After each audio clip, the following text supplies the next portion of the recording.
The Kawaii Desuppointment Gang faces the most terrifying monster in all of anime. Edgy early 2000s comedy. We had Casey watch Ghost Stories, and we're here to answer the question, was it a Kawaii Disappointment?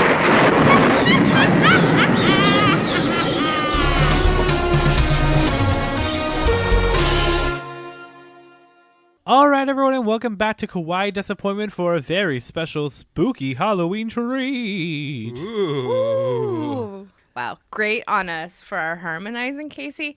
Proud.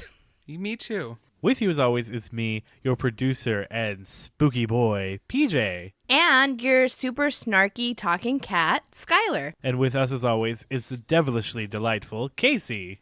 And I'm the principal of the ghost school. And I'm also undercover as a student in this ghost school in my own Drew Barrymore remake of Never Been Kissed. Are you Drew Barrymore?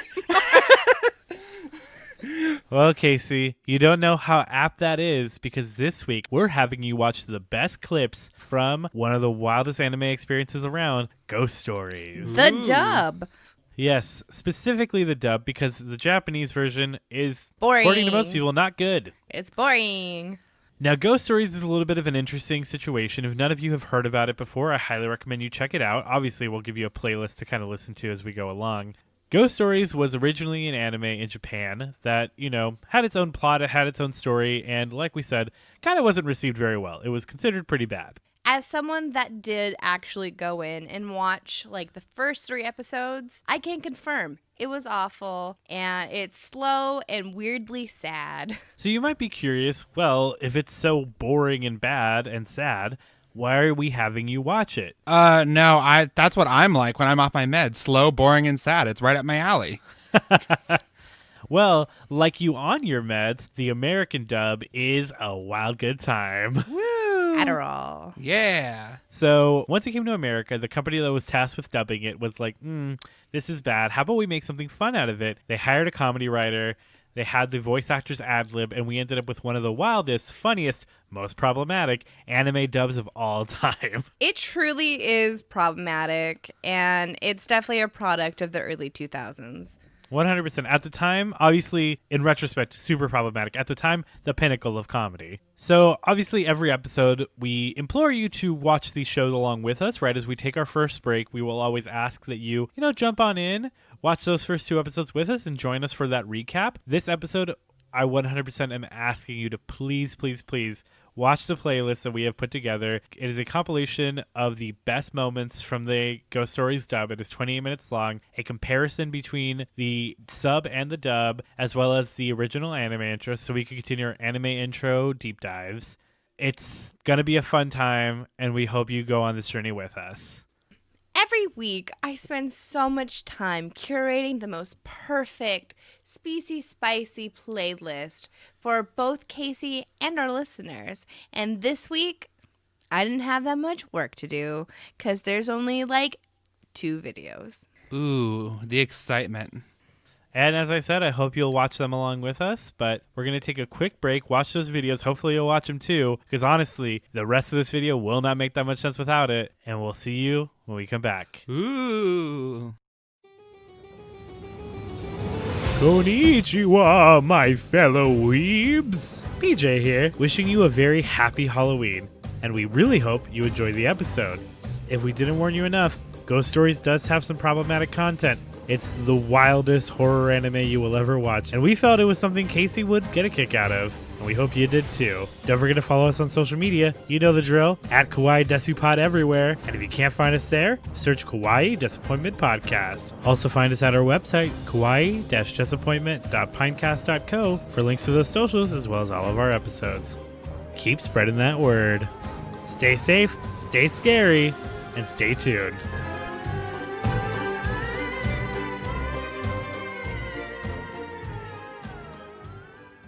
All right, we are back, and we have watched quite the anime. Casey, what'd you think? Wow, is this somehow the best thing I've ever seen and also the most troubling thing I've ever seen? Whoa, you guys were not kidding about the problematic level. I mean, It is insanely problematic. I mean, they left no racial, religious, gender, sexual offense unturned. They got all of it. Definitely equal opportunity offenders on that show. I remember watching this, like, when we used to live with roommates and stuff, and just laughing. And now, like, watching it present day, like, yes, this stuff is, like, nostalgically funny, and I'm just cringing throughout, like, the whole thing. It's like watching that, because I mean, we watched, this is our 5th episode now, or 6th. I've seen what you guys have just shown me, and I still can't believe it's real. Yeah, and like it's real, like a professional company made this. Right. Because like it's not just some like funny guys on YouTube doing like a bridge series. It's like a straight up official dub. Which is what it seemed like. With very prominent voice actors. So let's kind of get into it real quick a little bit. So the original Ghost Stories was based on a book series, actually, not a manga, by Toru Sonomitsu. And it was adapted into an anime by Fuji TV from October 22nd, 2000 until March 25th, 2001. It was directed by Noriyuki Abe, and it was written by Hiroshi Hashimoto. Then it came to America, and it kind of, again, as we've said, wasn't well received originally in Japan, so they decided they could do whatever they could to try to save it. Ghost Stories was picked up for dubbing by ADV Studios in 2005, quite a bit later. According to voice actor Greg Ayers, they were told to do whatever it took to sell the show. The only condition was that the basic story and names of major characters and ghosts had to remain intact. But everything else was completely fair game, and they took that and ran with it. To that end, director Stephen Foster reworked the show into a pure, funny gag dub by throwing out nearly all of the original script. Whoever got there first would set the tone and subject for the scene. It was a total improv game. This led to one of like the most random, fourth wall breaking, political, cultural, just weirdest dubs of all time. There is another dub actually by Red Angel Media that was released for Animax that is actually like an actual dub, but who cares about that? We're here to talk about the Boring. ADV dub. That's right. So since this is just a wild thing, we're just going to talk about some of our favorite funny moments from the show. So we're just going to go through them one by one and just kind of talk about them a little bit. Oh, God, there's so many moments. So our first moment is... Principals always look like lesbians. Oh my gosh, so funny. And also, dare I say, somewhat true. Like... I laughed so hard at this because I was like, oh my God, they're so right. I was going to say, there's a lot of, like, bad stereotypes, but... Yeah, there's a lot of homophobia in this show. Let's be kind of clear and curt about that. Yeah. But this is a genuinely factual and funny moment. Oh my gosh. The next funny moment is definitely... Oh my God, what the hell's happening here? These are the fastest lip flaps I've ever had to sing. I mean, have you heard about the sports festival? This moment's just so funny because, like... So, Casey, how much do you know about how dubbing anime works for America? Literally none. So, it's honestly kind of one of the hardest things to do. So, Japanese voice actors have it way easier. In Japan, they voice the characters first, and then the animators animate their mouths around that. But in America, they have to try to take lip flaps that were made for Japanese voices and make sure that their mouths sync up. And that, like, the dialogue makes sense. That sounds hard. So it's like super complicated to dub anime in America, and they have to dub to what they call lip flaps, because obviously they're not making intricate mouth movements. It's really just blah, blah, blah, blah, blah, right? Right. Mm-hmm. Like, there's a lot of moments in this show in general where the lip flaps are super fast, and the voice actors just start screaming random noises. Yeah. It's just because full they literally nonsense. don't know how to keep up with it. And then this one's one of the funniest ones because he's literally like... just speaking so fast because he's like, what is even happening? Now, do you think, like, they even had, like, a line written there, or they were just like, just do whatever you want? I think they would just do whatever they want. Like, again, the director, Stephen Foster, wrote a script, but they were fully given free reign to improv. Oh my gosh, do you remember that? It was like the last clip. This isn't part of our collection of clips, but like at the end where like the person who's voicing the cat is just like fully goes off script. Talking about, why am I doing this? It's not faithful to my character arc. Oh well, I'm getting paid for this. Just better read the script. Exactly. God, I love him. All right, the next clip. God, can you go bomb an abortion clinic or something? You just wait. When that wonderful president finishes stacking the Supreme Court, we won't have to. Oh God, way too problematically timely Oh. right now. God, Yeah, when this so came much out, so. she was talking about Bush, right? Yeah, pretty positive because this was in 2005 was the dub. So yeah, this would have had to have been Bush. Nothing has changed. Here we are, mere days after the Supreme Court has been stacked in the Republican favor against abortion. So, like, prophetic? Me think so. Yeah. I would agree. When we were watching this, I literally had to pause it and be like, oh no, this is too real right now. I forgot about this part. This is too real. God. For real. I mean, this has been part of the Republican agenda for a long time, so. Do you think they saw this anime and were like, good point? Trump was Also- like, this anime has the best ideas. Oh my gosh. Damn it. The girl also that plays like the super like Jesus-y, the character, the super Jesus-y dub girl is so funny. Like, Yeah. I love it. It's the best. Oh my gosh. Right. This next clip. Mochi mochi? I mean, hello. I'm sorry to call you at this hour. Can I speak to Tomomi? Tomomi? Ain't no Tomomi girl living here, so what? Get your crackhead ass into some rehab. I ain't got time for this bullshit. So, like, yes, very funny. So racist. So racist. I mean, So- it's racist trope because, like, it's not a black character, but it is definitely black voice. It's black speak, right? Right. It is problematic, but damn, if I didn't laugh so hard before pausing myself and being like, wait a minute, is this racist? Is this a racism? Is this a racism? Oh my god. Oh, God. Also, really quick, the amount of, like, Asian racism in this? There's a lot of racism towards Asians, yeah. But it's Especially- mostly towards Chinese, specifically. Yeah, not Japanese. But it's actually, I mean, this is kind of, I mean, obviously I'm speaking anecdotally, but I've heard Japanese are kind of very racist against Chinese. Oh. Like certain parts, right? Like obviously just as much as Americans are racist against African Americans. Not everyone. There's Yeah. a subset of people, though. If you're racist against the Chinese, please comment below. No, I'm just kidding. And then please stop listening to our podcast. Right. Next up on our list. No, but I do notice something else. Black men have larger penises than either Asians or Mexicans do. And I'm a size queen from the word go, you know what I'm saying? Did I happen to mention how hung I am?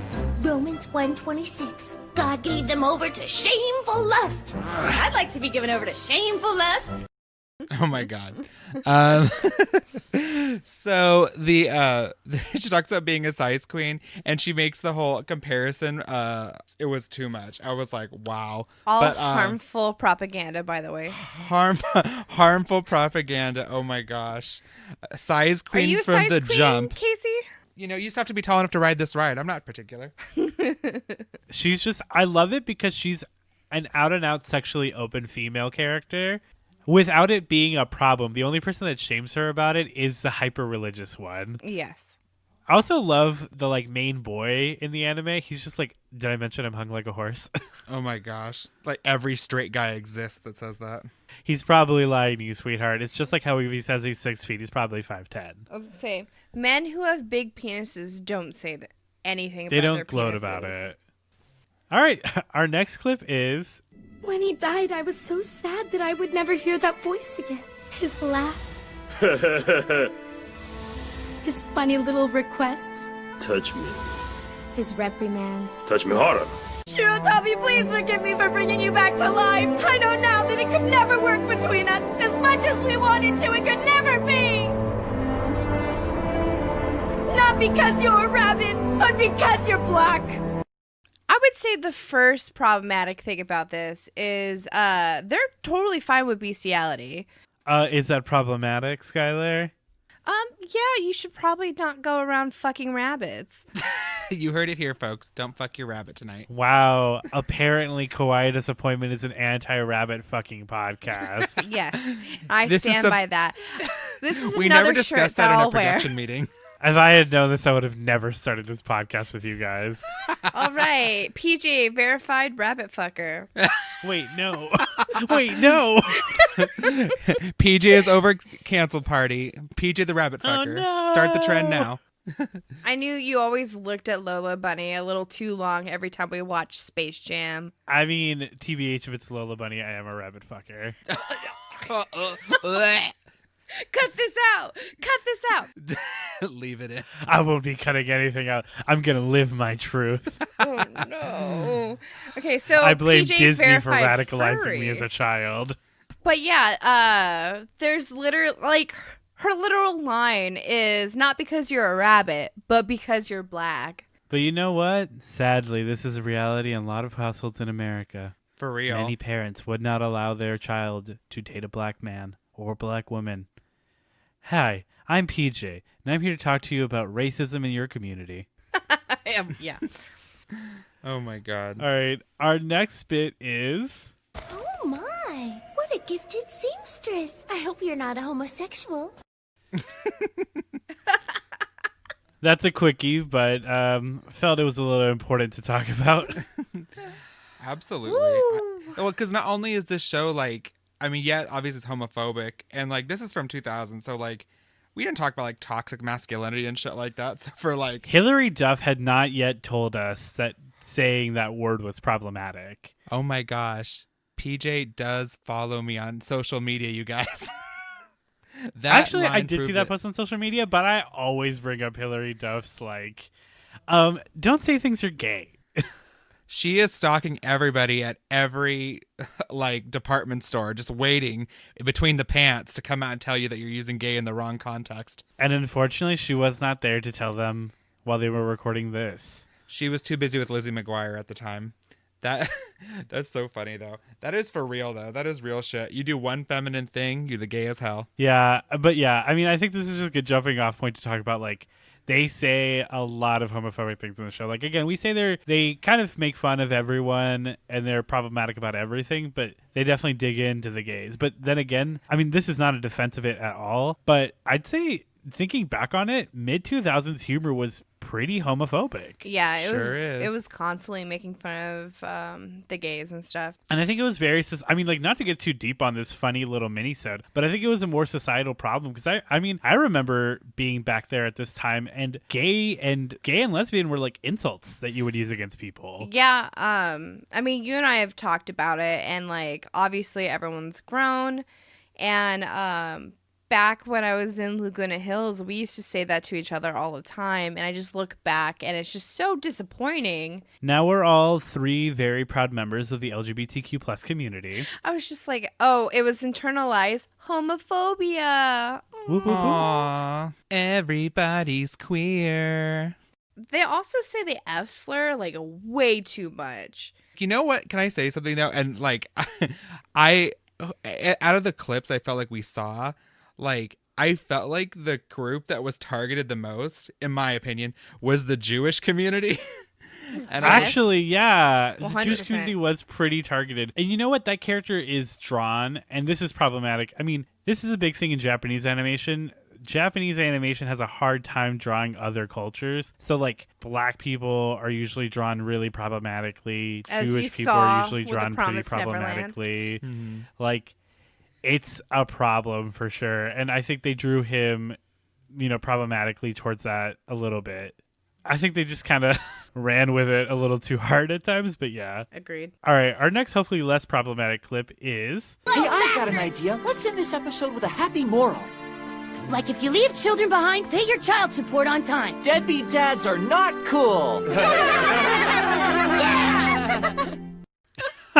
Oh my god. So this clip is amazing. It's obviously making fun of like old after school specials, but like the moral is so funny.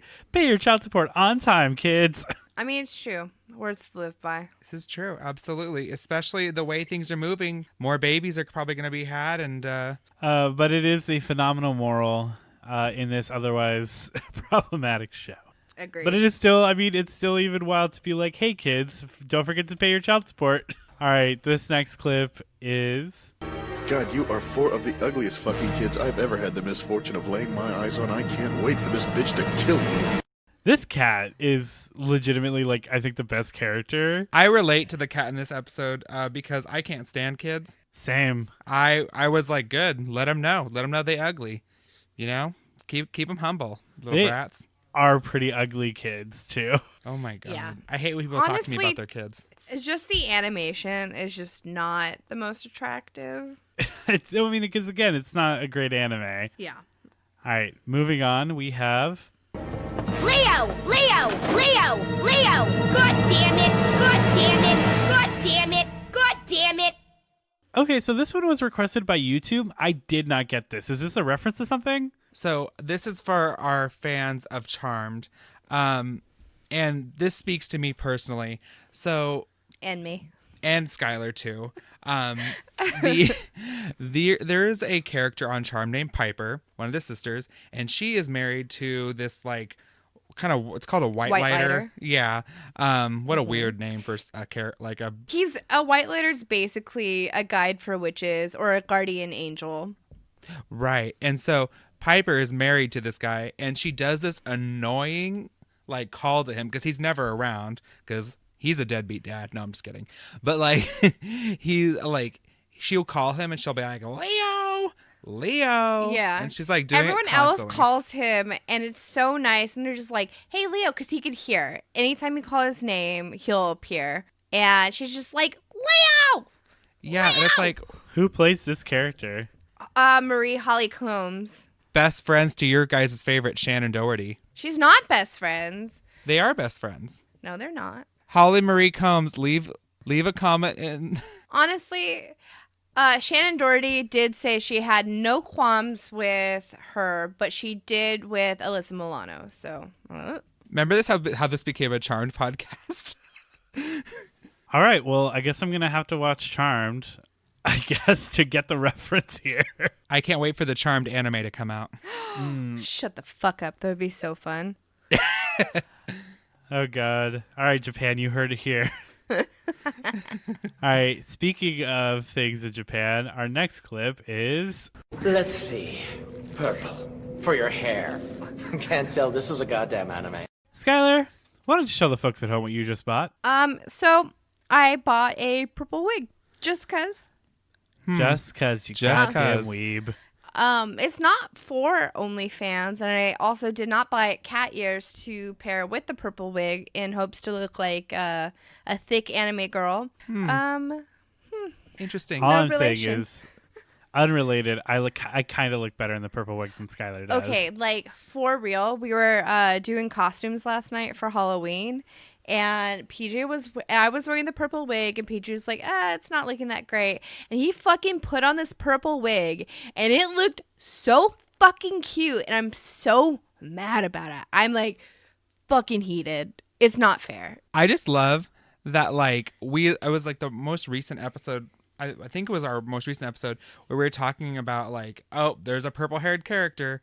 They're going to be evil. Like, you know, It was purple-eyed Purple character. eyes. Oh, it's purple eyes. Oh, well, it's going to be the same. Purple hair, purple eyes. And you know, it's the purple. Color purple. The color purple is evil. Ignore the Oprah movie. Oh, I love that anime. Oprah and Whoopi in that purple haired anime. In all seriousness, The Color Purple is a phenomenal film, phenomenal book. You should check them out. Whoopi Goldberg and Oprah were perfect. I just saw that for the first time. Yeah? Oh, that's good. What did you think? I love The Color Purple. I was bummed because I love Whoopi Goldberg in comedies, and it was not a comedy. I just want to let you guys know. You are not gonna get a comedy. No. Unless you have a really, really bad sense of humor. What I really like about this is there's so many instances in the anime where they're constantly breaking the fourth wall, and this is just a funny, unproblematic one.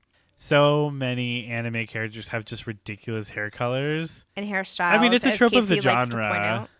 I mean, this is the first week Casey has not referenced Yu-Gi-Oh, so... That's true. This is where I bring up Hilary Duff and Yu-Gi-Oh! This is an unofficial episode, so I guess it's understandable. There's still time. Before we get to our last clip, I do have one honorable mention. Whatever. Just fill the hole filler. Just move the boards over there, board mover. Nobody's talking to you. Just drive the bus driver. Oh my gosh. I feel so strongly about this. Okay, when you guys get into your Uber and the Uber driver starts talking to you, isn't that the worst? I know that's such a first world problem, but I can't stand that. So, like, mind your honestly You heard business. it here mind. first. Casey hates service workers. Oh. Honestly, I don't mind, though. Like, the only time I ever care is if, like, I'm so tired and I'm falling asleep in the back seat. But, we're just better people than you, Casey. No, I disagree. I'm not better people. I also don't like when my Uber drivers talk to me. Thank you. Yes. You know what? Okay, so I'm currently living in Idaho right now, and let me tell you something that drives me insane. When I go to Starbucks or like any of these places, like I'm from California, we don't talk to people. Hand me my stuff, and then we all go our own way. We don't have to make it involved. Like over here, they would have a full like 90-minute conversation with me while I'm at the drive-thru, and it's like crack of dawn, and I'm trying not to be a monster, but like, oh my gosh, I can't stand when people talk to me when like it's a business transaction. I'm not looking for a relationship there. Like, no, it is done. So Casey is the person saying, fill the hole filler. Yeah. 100%. I think they ripped me off of that. This is a ghost school also, I think you That's said. Casey's management style is fill the hole filler.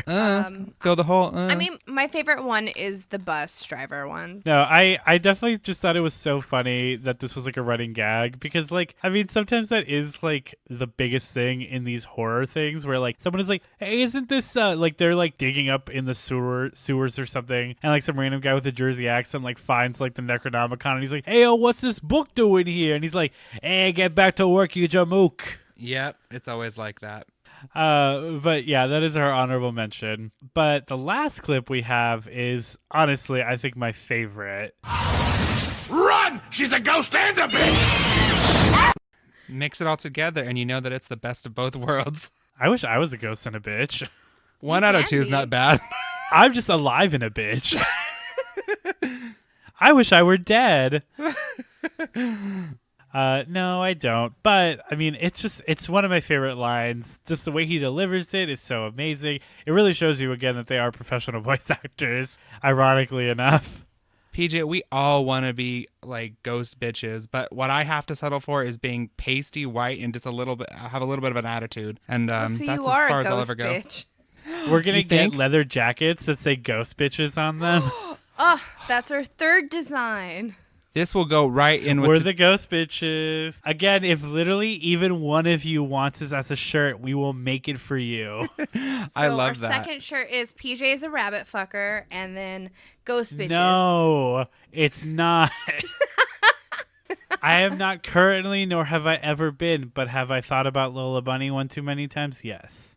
Okay, that's still a lot, but do you guys remember when people used to give out rabbit foots on like keychains as like good luck? That's weird. I like the idea of it. I don't know, in a weird way. It's like a cool aesthetic. It's like a fetish. I PJ? don't have a foot fetish. I just have a rabbit fetish. Oh, God. Well, I mean, so that's kind of ghost stories in a nutshell. Is it? Yeah, unfortunately it is. Casey, we also had you watching the comparison between the original sub and obviously the dub. So can you safely say that you feel the dub was a good choice based on those clips? Yeah, the dub is far superior if you're looking for like an actual comedy, a good time. The sub, it must have been a real snooze fest. Like that dub is so fire though. Yeah, and you can find the clip to the comparison video in that playlist that you hopefully already watched. But if you just watched the 28-minute video, then go back and watch that. Yes. All right, and as always, we have our anime opening. Yes. I would like to say it slaps. It's so good. It's fun. It Way is really better good. than this anime deserves. True. Like, it's a super fun, poppy, rocky bop. Barely any ghosts. I would say virtually no ghosts. There's just that one giant skeleton that lingers behind her for way too long in that one big clip. Honestly, PJ, this is just a precursor. Like, it was just premonitions for this year. Because Home For, like, Depot's, the giant Home Depot ghost? Yeah, the 12-foot skeleton. The skeleton, I mean, yeah. Yeah, no, they totally saw that coming. They didn't want to get too close to my idea of ghost school, so they had to keep it really like tame with the ghosts. Yeah, no, That's they true. knew they were going to be copywriting you in the future if That's they did right. that. I'm ready to sue. Casey, do you have an artist you think would have done a good version of this in present day? That's a tough one. You know who I think? Who's the chick that sings I Think We're Alone Now? Tiffany. I think Tiffany would have killed this opening. Honestly, yeah, that'd be cute. If you're choosing Tiffany, PJ, I'm gonna choose Debbie Gibson. Then as Debbie Gibson, PJ. also a phenomenal choice. You suck, PJ. He Whoa. won. Whoa, when did this become a competition? Oh, okay. Can we do Philip Wilson too then? Who? Wilson Phillips, you mean? Yes. Oh my God, Skylar. You guys, she thinks it's Philip Wilson. What a nerd. Philip Wilson, y'all. Yeah, no, this intro is amazing. And I think we have some great ideas for who could have sung it differently. But I don't even know if there's any that exist. But do we want to do a quick round of, is there an AMV of that? Yes. So I explored a little bit just to make sure that there were AMVs. I want you and Casey to think about it for a hot second. What would be the most perfect song for this anime? This anime called Ghost Stories. So think about it. Are you thinking about it? Both of you? I'm thinking about it, I'm yes. thinking. I think I've got it. I'm ready, Skylar. Okay. Can I go first? No, you guys are going to say it at the same time. Okay, fine. does. I've got one. Okay, I've got one. Are you ready? You're going to say it right after I say 3. 1, 2, 3. Ghostbusters. Oh my God! Oh my God, Casey! Air high five! Air 5. Oh my God, wait. Oh no, does that make this a 3-pointer? Yay. Yes. This anime had no right to be a 3-pointer. I do not think this will be a winner of our secret 4th point. I don't think anyone is sadistic enough to have made a Ghost Stories Bring Me to Life AMV. I disagree. If you are a fan of this show, you have to be sadistic. You will make this I don't video. think anyone is. So, Skylar, will you do us the honors? Unfortunately, for the first time in AMV history, specifically of this podcast, there is not an AMV to Evanescence Bring Me to Life. Aw, see, that's why it didn't last. Then is it even really an anime? Yeah, it's not. I bet you, Yu-Gi-Oh! Has Evanescence Bring Me to Life. See? I got Yu-Gi-Oh! In there. You guys, I have to get my Yu-Gi-Oh! Plug in every single episode. Otherwise, they don't pay me. Well, we've had quite a wild time here on this very special episode. But I think that's all we've got for you. We'll see you again real soon, in just 2 days, when we come back with our episode on Corpse Party, our official last episode of the Halloween season. We hope you all have a happy and safe Halloween. Yes, a happy, safe, unproblematic Halloween. And we hope that your Halloween isn't a Kawaii Desuppointment. Ooh. I've been PJ. I've been Skylar. I've been scary. Bye-bye. Bye-bye, ookie spooky. Don't forget to bring your death Death certificate. certificate. Ooh.